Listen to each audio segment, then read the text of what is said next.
अस्सलाम वालेकुम नाज़रीन, अवामी तनाज़ुर के नए व्लॉग के साथ मैं हूँ खालिद भट्टी। आज हम बात करेंगे कि आज वफाकी काबीना ने बिलाखिर हलफ उठा लिया। 19 रुकनी काबीना जो है वो पहले मरहले में सामने आई है। उसमें ज़्यादातर वजारतें जो हैं वो मुस्लिम लीग नून के हिस्से में आई हैं, जबकि इत्तेहादियों को भी वजारतें मिली हैं। अब जो सूरत हाल है वो ये है कि जो शहबाज शरीफ ग्रुप समझा जाता है नून लीग में, या वो लोग जो शहबाज शरीफ के ज़्यादा करीब समझे जाते हैं, वो सब के सब जो है वो काबीना का हिस्सा बन गए हैं। वो इलेक्शन भी जीत गए और अब वो काबीना में भी चले गए हैं। जो अहम मिनिस्ट्रीज हैं वो ख्वाजा आसफ हैं जो कि वज़ीर दिफा जिनके बनने का इम्कान है, उन्होंने हलफ उठाया। इसके अलावा जो है वो राना तनवीर ने हलफ उठाया, एहसन इकबाल साहब ने हलफ उठाया। इसके अलावा जो है वो और लोग भी मुस्लिम लीग नून के जो हैं, जिसमें कैसर शेख साहब हैं, वो भी चनियोट से जीते हैं। पहले भी 2 दफ़ा इलेक्शन जीते थे, तीसरा इलेक्शन जीते हैं। वो भी जो है वो फेडरल कैबिनेट का हिस्सा बने हैं। ये सारी आपको, ये और भी बहुत सारे लोग कैबिनेट का हिस्सा बने हैं। कौन किसकी नुमाइंदगी कर रहा है काबीना में, इसके बारे में आपको तफसीलात फराहम करेंगे। इससे पहले कि हम आपको तफसीलात दें और अपने व्लॉग की तरफ बढ़ें, आपसे गुजारिश है कि अगर आपने हमारा चैनल अवामी तनाज़ुर अभी तक सब्सक्राइब नहीं किया, उसको सब्सक्राइब कर लें। आपको व्लॉग पसंद आए उसको शेयर करें, लाइक करें और महज़ब अंदाज से अपनी राय का इजहार करें। जो बेल आइकॉन है वो ज़रूर दबा दें, टली ज़रूर खड़का दें, ताकि बर वक्त आपको हमारा व्लॉग जो है वो मिल जाए। अब हम बढ़ते हैं अपने मौजू की तरफ। 19 रुकनी काबीना ने बिलाखिर जो है 1 हफ्ते की तखीर के बाद, इंतज़ार के बाद आज हलफ उठा लिया। सदर आसिफ जरदारी साहब ने उनसे हलफ लिया और 19 रुकनी ये काबीना है पहले मरहले में। इसके बाद और मज़ीद भी जो वज़ीर हैं वो हलफ उठाएंगे दूसरे मरहले में, लेकिन पहले मरहले में जिन्होंने हलफ उठाया उनमें मुस्लिम लीग नून के जो सीनियर लोग हैं, जो कि शहबाज शरीफ ग्रुप का हिस्सा समझे जाते हैं, वो उन्होंने जो है वो आज हलफ उठाया, जिनमें ख्वाजा आसिफ हैं, राना तनवीर हैं, इसके अलावा उनमें एहसन इकबाल हैं,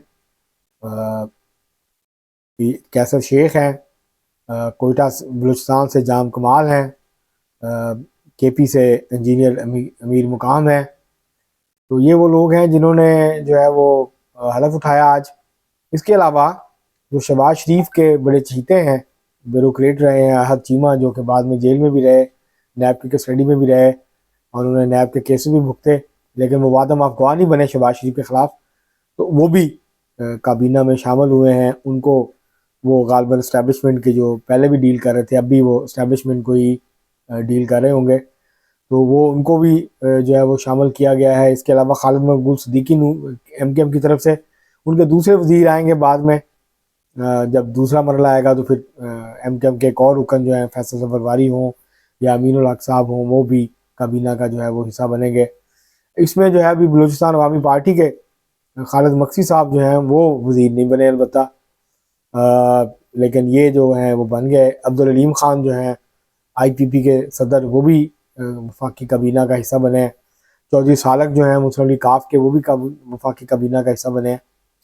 तो जबकि जो इसहाक डार साहब हैं और मुसद्दक मलिक हैं, क्योंकि आज उनकी सेनेटर की मुद्दत पूरी हो गई, तो उनको जो स्पेशल एक आर्टिकल है 91, जिसके तहत जो है 6 महीने के लिए किसी को भी, वो सेनेट का मेंबर भी ना हो, वो कौमी असम्बली का भी मेंबर ना हो, तो 6 महीने के लिए उसको वफाकी वजीर बनाया जा सकता है, वफाकी हुकूमत बना सकती है। तो उसके तहत जो है वो इन दोनों को बनाया गया। ये इलेक्शन लड़ेंगे, सेनेट का इलेक्शन है, ये सेनेट का इलेक्शन लड़के तो फिर ये कंटिन्यू करेंगे। ये इस दौरान मीनवाइल दोनों जो हैं, इसहाक डार साहब भी और मुसद्दक मलिक साहब भी, ये बने गए। और इसहाक डार साहब के बारे में इतला यह है कि उनको वजीर खारजा बनाया जा रहा है, जबकि जो मुसद्दक मलिक साहब हैं, इनको पेट्रोलियम की जो मिनिस्ट्री है वो इनके हिस्से में आएगी।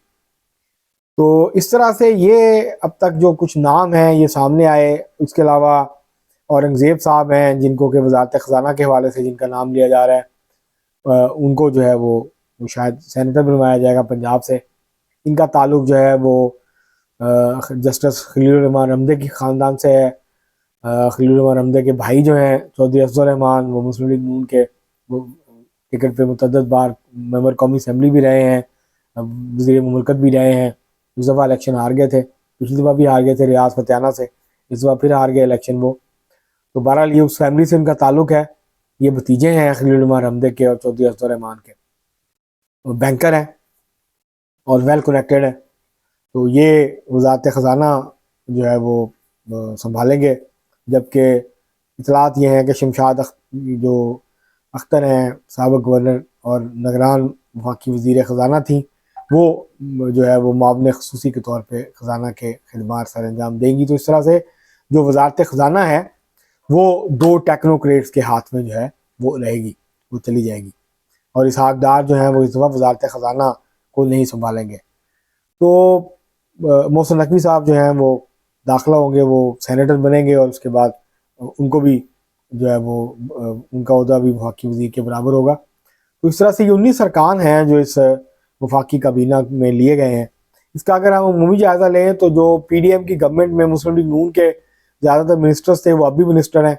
वो फ़र्क ये पड़ा कि राना सनाउल्लाह इलेक्शन हार गए, उनको कहा गया कि आप पंजाब में या मरकज़ में कोई अहम पोजीशन ले लें, उन्होंने इनकार कर दिया और वो उन्होंने गालिबन सेनेट का इलेक्शन लड़ने से भी इनकार किया। यही पोजीशन ख्वाजा साद रफ़ीक की है जो लाहौर से इलेक्शन हारे हैं लतीफ़ खोसा से। उन्होंने ये कहा कि नहीं, जो जीत के आए हैं उनका हक है, अब उनको मिनिस्टर बनाएं, वो जिम्मेदारियाँ लें।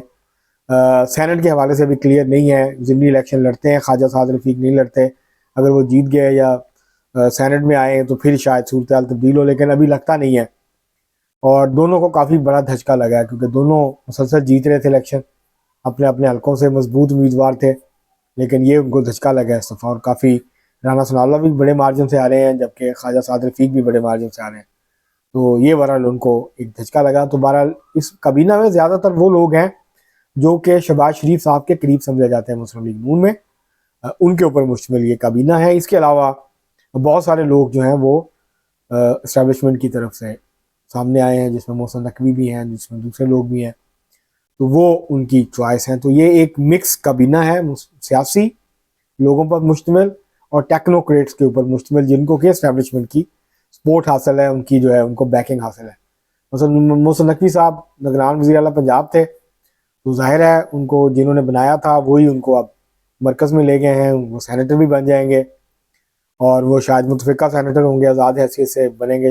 अभी वाज़ेह नहीं है कि वो किसी पार्टी के प्लेटफॉर्म से लड़ेंगे या वो आज़ाद हैसियत से सेनेटर बन के जो है वो वफाकी वज़ीर दाखिला बनेंगे। तो बहरहाल ये अब देखना होगा कि ये जो मिक्स है ये कब तक जो है ये सूरत हाल बरकरार रहती। बहरहाल मियाँ नवाज शरीफ के जो करीबी लोग थे वो फारग हो गए हैं, वो इस काबीना का हिस्सा नहीं है। और वो पहले तो इलेक्शन हार गए सारे, ख्वाजा साद रफ़ीक हार गए, इसके अलावा राना सनाउल्लाह हार गए, मियाँ जावेद लतीफ़ हार गए, खुर्रम दस्तगीर हार गए गुजरांवाला से। तो जो ज़्यादातर समझे जाते थे करीब मरीम नवाज शरीफ के, मियाँ नवाज शरीफ के, वो तो फारग हो गए। तो अब वो इतने बदिल हुए हैं, इतने मायूस हुए हैं कि वो फ़िलहाल कोई भी ओहदा लेने पे आमादा नज़र नहीं आते। आगे चल के क्या सूरत हाल बनती है ये फिर बाद में देखा जाएगा, लेकिन अभी की जो सूरत हाल है वो यही है। अब देखना है कि जब एक्सटेंशन होगी तो क्या और मज़ीद लोगों को जो है वो शामिल किया जाता है, नहीं किया जाता। अभी तक ये वाज़ेह नहीं है कि तलाल चौधरी को सेनेट का टिकट मिलेगा नहीं मिलेगा। अभी बहुत सारे मामलात नून लीग के अंदर भी जो हैं वो चल रहे हैं। तो अब देखते हैं, काबीना ने बहरहाल हल्फ उठा लिया, हुकूमत अब मुकम्मल हो गई। अब देखते हैं कि क्या होगा। लेकिन ये जो टेक्नोक्रेट्स आए हैं ये सारे वो लोग हैं जो IMF की हदायत पर मनोअन अमल करेंगे। और मुतअद्दिद व्लॉग्स में मैं पहले भी आपको बता चुका हूँ कि दुनिया का कोई मुल्क ऐसा नहीं है जिसने IMF के नुस्खों पे और नुस्खा कीमिया जो IMF बताता है, जो असूल बताता है, जिस तरह से इकॉनमी को स्ट्रक्चर करवाता है, उसकी बुनियाद पे दुनिया के किसी मुल्क ने तरक्की की हो आज तक। तो पाकिस्तान में एक दफ़ा फिर यही तजर्बा दोहराया जाएगा, IMF से पैसे लिए जाएंगे, IMF की शराइत को अमल दरामद किया जाएगा, पाकिस्तान की शराफिया पे उसका कोई बोझ नहीं पड़ेगा, पाकिस्तान के आम लोगों के ऊपर उसका बोझ बढ़ेगा। महंगाई फ़िलहाल कम होने के इम्कानात बहुत कम है। तो ये एक तरफ जो रियासत की ख्वाहिशात हैं, रियासत की ज़रूरियात हैं वो होंगी, दूसरी तरफ जो अवाम चाहते हैं, अवाम की उमंगें हैं, अवाम के ख्वाब हैं।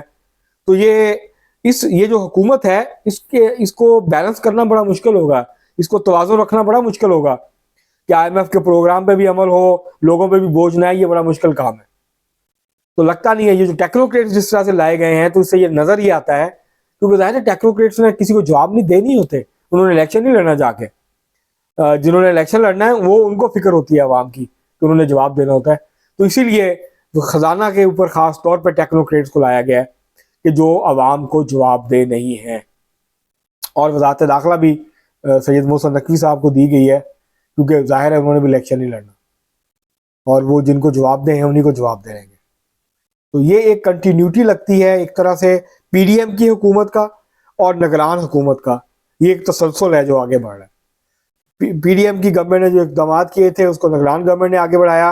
अब ये जो हुकूमत है ये आगे बढ़ाएगी जो निगरान हुकूमत इकदाम करके गई, जो फैसले करके गई, ये वहीं से तसलसल कायम होगा जहाँ से टूटा था।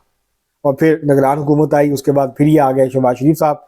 तो ये वही कंटिन्यूटी जो है वो लगता है कि आगे बढ़ेगी, और ये आगे इसी तरह से मामला जो है वो आगे बढ़ेंगे। जो कुछ इन्होंने किया था 16 माह की गवर्नमेंट में, ये मजीद उसके उसी तरह की पॉलिसियाँ जो हैं उनको लागू करेंगे। न्यू लिबरलिज्म की पॉलिसियाँ, फ्री मार्केट की पॉलिसियाँ, प्राइवेटाइजेशन की पॉलिसी, डीरेगुलेशन की पॉलिसी, इसी तरह की जो पॉलिसियाँ हैं उनको आगे बढ़ाएंगे। अब तक के लिए इतना ही, बहुत शुक्रिया।